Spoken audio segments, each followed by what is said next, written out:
Y como lo anunciamos al inicio de la emisión, hoy Pulso Latino está cumpliendo su primer aniversario después de lanzar el primer programa el 21 de octubre del 2013. Durante este año han pasado muchas cosas buenas, otras no tan buenas, chistosas, tristes, pero sobre todo con la satisfacción que estamos haciendo una labor por ustedes y para ustedes. Así inició Pulso Latino.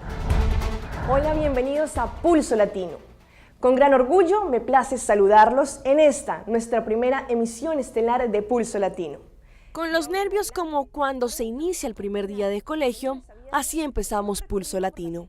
Un sueño de muchos que se ha ido formando a través de los días. Ha sido un año en el que hemos investigado la mejor forma de llevar un contenido noticioso cerca de la comunidad latina, pero también local de una forma distinta, mostrando las problemáticas internacionales, pero también evidenciando aspectos importantes en nuestra sociedad de hoy por hoy. Pulso Latino cumple hoy su primer aniversario, de muchos que gracias a su audiencia podremos seguir alcanzando y mejorando.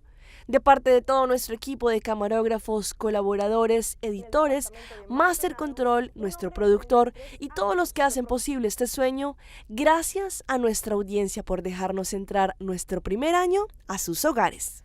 Esto fue Pulso Latino por el día de hoy. Agradecemos por su sintonía. Nos vemos en una próxima emisión. Hasta entonces.